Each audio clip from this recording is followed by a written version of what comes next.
क्यों कुछ लोग कम पैसे कमाने के बावजूद भी अमीर बन जाते हैं और कुछ लोग ज़्यादा पैसे कमाने के बावजूद भी एक एवरेज लाइफ जीते हैं। आखिर पैसों के पीछे की साइकोलॉजी किस तरह से काम करती है जानेंगे इस वीडियो में। हे गाइस, मेरा नाम है विशाल। फाइनेंस वेंचर में आपका स्वागत है।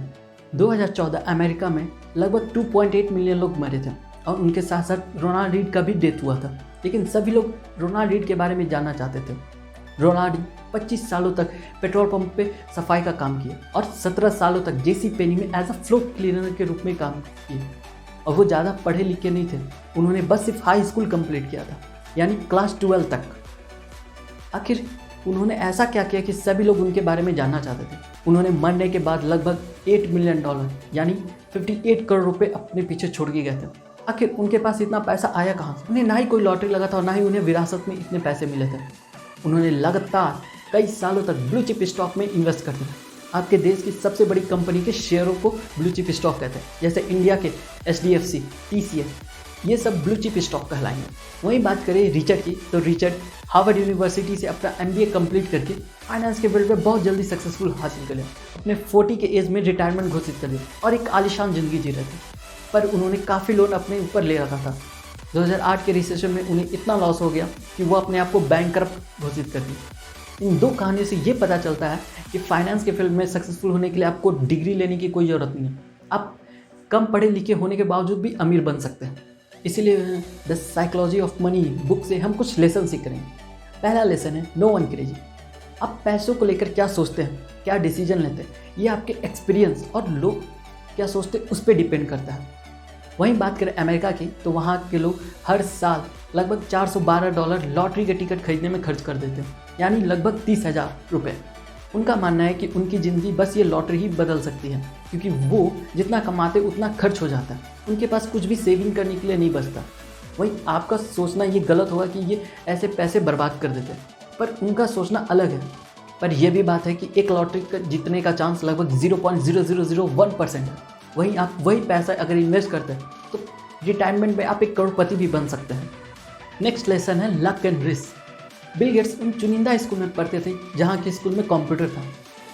लेक साइड स्कूल के मैथ के टीचर ने प्रिंसिपल से रिक्वेस्ट करके लगभग $3,000 खर्च करके वो स्कूल में कंप्यूटर लगाया। उनका मानना था कि थ्योरी के साथ साथ प्रैक्टिकल नॉलेज भी बहुत ज़रूरी है बच्चों के लिए।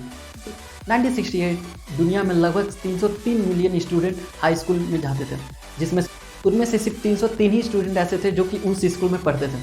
यानी ये कहा जा सकता था कि हर 1 मिलियन पे एक बच्चे को एक्सेस था उस कंप्यूटर का। यानी वो 303 लकी स्टूडेंट थे जो कंप्यूटर को चला सकते थे। पर उन 303 में से सिर्फ 3 ही स्टूडेंट ने ये रिस्क लिया उस कंप्यूटर को सीखने का। बिल गेट्स का खुद का कहना है कि अगर वो स्कूल में नहीं जाते तो आज माइक्रोसॉफ्ट भी नहीं होता। इसीलिए हमें कभी किसी को ये नहीं कहना चाहिए कि वो अमीर क्यों नहीं है। क्या पता उन्हें वो अपॉर्चुनिटी ही नहीं मिली होगी लाइफ में जिससे वो अमीर बन सकें। पर जब अपॉर्चुनिटी मिले तो हमें तैयार भी रहना चाहिए उस अपॉर्चुनिटी को कैपिटलाइज करने के लिए। और कभी भी हमें घमंड नहीं करना चाहिए, क्योंकि जो हमें लकीली मिला है वो कभी चला भी जा सकता है। नेक्स्ट लेसन है कंपाउंडिंग। दुनिया का 8वां अजूबा कंपाउंडिंग को कहा जाता है, क्योंकि इसी कंपाउंडिंग के हेल्प से वॉरेन बफेट आज दुनिया के अमीर इंसानों में से एक है। वॉरेन बफेट एक कमाल के इन्वेस्टर है, इसलिए नहीं कि वो सही स्टॉक चुनते हैं, इसलिए कि वो उस स्टॉक में लंबे समय तक बने रहते हैं। वो 12 साल की एज में अपना इन्वेस्टमेंट शुरू किया और आज तक उन्होंने रिटायरमेंट नहीं लिया।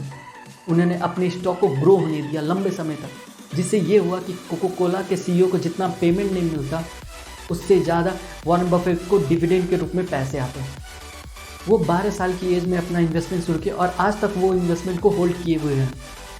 अगर वो 60 साल की एज में अगर इन्वेस्टमेंट अपना बंद करते तो लगभग 80% से ज़्यादा उनका वेल्थ कम होता। ऐसा नहीं है कि वॉरेन बफेट से ज़्यादा रिटर्न कोई नहीं लाया। वॉरेन बफेट से ज़्यादा रिटर्न लाने वाले बहुत लोग हैं। अगर बात करें जिम स्टीवन की, वो लगभग 66% का रिटर्न हर साल लाते हैं, पर फिर भी उनका वेल्थ लगभग $23 बिलियन है। और वहीं वॉरेन बफेट का वेल्थ 82 बिलियन है, क्योंकि जिम स्टीवन ने अपना इन्वेस्टमेंट 50 साल की एज से स्टार्ट किया, जिससे ये हुआ कि वो ज़्यादा रिटर्न लाने के बावजूद भी वो वॉरेन बफेट से अमीर नहीं बन पाए। इससे ये पता चलता है कि आप कम रिटर्न लाकर भी बहुत ज़्यादा पैसे बना सकते हैं। बस आपको कंपाउंडिंग का सही पावर समझना होगा और जितना जल्दी हो सके उतना जल्दी अपना इन्वेस्टमेंट स्टार्ट करना होगा। नेक्स्ट लेसन है नेवर इनफ मनी। हमारे पास जितना है हमें उसी में ही खुश रहना चाहिए, क्योंकि कभी कभी हम ज़्यादा के चक्कर में आधा भी नहीं मिलता है। अगर बात करें रजत गुप्ता की, तो रजत गुप्ता का बचपन कोलकाता के अनाथालय में बीता था। वो बहुत मेहनत करके अमेरिका पहुँचे और अमेरिका जाकर 40 की उम्र में वो मैकेंजी कंपनी के CEO बन गए थे। इसके साथ साथ वो यूनाइटेड नेशन और वर्ल्ड इकोनॉमिक फोरम के साथ भी काम किए। 2008 में उनका पूरा वेल्थ लगभग $100 मिलियन था। इतना कि अगर वो ज़िंदगी भर काम भी नहीं करेंगे तो भी एक आलीशान ज़िंदगी जी सकते थे। 2008 में गोल्डमैन सैक्स के वो बोर्ड ऑफ डायरेक्टर में से एक थे। 2008 में गोल्डमैन सैक्स को बहुत ज़्यादा लॉस हो रहा था, जिसके कारण वॉरेन बफेट ने ये डिसाइड किया कि गोल्डमैन सैक्स में लगभग $5 बिलियन का इन्वेस्ट करेंगे। क्योंकि रजत बोर्ड ऑफ डायरेक्टर में से एक थे तो ये न्यूज़ उनको सबसे पहले मिल गई। उन्होंने अपने दोस्त के साथ मिलकर गोल्डमैन सैक्स की बहुत सारी शेयर अब खरीद लिए और जब वॉरेन बफेट ने गोल्डमैन सैक्स में इन्वेस्ट किया तो उसका स्टॉक का प्राइस बहुत हाई चला गया, जिससे रजत और उनके दोस्त को लगभग $17 मिलियन का प्रॉफिट हुआ। पर इस इनसाइडर ट्रेडिंग के कारण उनको जेल जाना पड़ा, जिससे ये हुआ कि उनका करियर और रेपुटेशन पूरा बर्बाद हो गया। उनके पास इतना पैसा होने के बावजूद भी वो अपने करियर और रेपुटेशन को दांव पे लगा दिए, क्योंकि उनके पास नो सेंस ऑफ इनफ था। अगर आप मोर मनी के मेंटालिटी में फंस गए तो आपके पास कितना भी पैसा आ जाए आप उससे खुश नहीं हो पाएंगे। नेक्स्ट लेसन है गेटिंग वेल्दी और स्टेइंग वेल्दी। अमीर होना और अमीर बने रहने में काफ़ी अंतर होता है। एक रिपोर्ट में ये पता चला कि लॉटरी में जीतने वाले लोग कुछ सालों के बाद वो वापस से अपने उसी पुराने हालत में पहुंच जाते हैं। उनको पैसे तो मिल जाते हैं, पर उस पैसे को कैसे प्रोटेक्ट करें और कैसे ग्रो करें उन्हें ये कभी समझ नहीं आया, जिसके कारण कुछ सालों के बाद ही वो वापस से अपनी पुरानी स्थिति में पहुंच जाते हैं। हम सब ने देखा कि सुशील कुमार KBC में लगभग 5 करोड़ रुपये जीते और टैक्स काटने के बाद उनके पास लगभग 3.5 करोड़ रुपये हाथ में आए।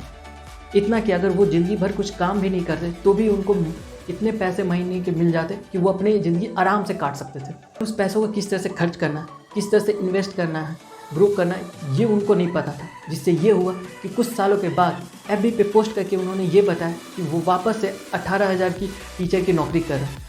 हम भूल जाते हैं जिस तेज़ी से जो चीज़ मिला है वो उस तेज़ी से वो छीना भी जा सकता है। नेक्स्ट लेसन है wealth is what you don't see. Rich होना और वेल्दी होना ये दोनों अलग चीज़ है। रिच पीपल उसे कहते हैं जो कि महंगे गाड़ी, महंगे घर और महंगे शॉपिंग करते हैं और दुनिया को दिखाते हैं कि मेरे पास बहुत पैसा है। और वहीं बात करें वेल्थ की तो वेल्थ छिपा होता है। कुछ लोग अपने पैसे को इन्वेस्ट करके और अपने वेल्थ का बढ़ने का इंतजार करते हैं और रिच पीपल दुनिया को दिखाते हैं कि वो कितने अमीर हैं। इसलिए कहा जाता है कि दिखावे की ज़िंदगी ना जिए और अपने वेल्थ के ऊपर काम करें ताकि आप जल्दी से जल्दी फाइनेंशियली फ्री हो सकें। नेक्स्ट लेसन है सेविंग एंड फाइनेंशियली फ्रीडम। दुनिया में 3 तरह के लोग होते हैं, एक जो सेविंग करते हैं, दूसरे जो सेविंग नहीं करते और तीसरे जिनको लगता है कि वो उनको सेविंग करने की ज़रूरत ही नहीं है। मुझे पता है कि तीसरे कैटेगरी में आप नहीं आते हैं, क्योंकि सेविंग करके अगर आप इन्वेस्ट करते हैं तो आप जल्दी से जल्दी आप अपने फाइनेंशियली फ्रीडम को अचीव करते हैं। अगर आप फाइनेंशियली फ्री नहीं होते तो आप किसी कंपनी में जॉब करेंगे, जिससे कि आप अपना टाइम उस कंपनी को देंगे और इसके बदले कंपनी आपको पैसे देगी। अगर आप फाइनेंशियली फ्री हो जाते तो आपको पैसों को लेकर कोई टेंशन नहीं होगी, जिससे आप अपना समय आप अपने ऊपर खर्च कर सकते हैं। आप वो कर सकते हैं जो आप ज़िंदगी में करना चाहते हैं और आप अपने सपने को पूरा कर सकते हैं। अब बात करें कन्फेशन की, तो हमें जल्दी से जल्दी अपने फाइनेंशियली फ्रीडम के ऊपर ध्यान देना चाहिए। हमें उस चीज़ों पे कभी खर्च ही नहीं करना चाहिए जिस चीज़ की हमें कभी ज़रूरत ही नहीं है। हमें कभी भी लोन लेके घर और कार नहीं खरीदनी चाहिए।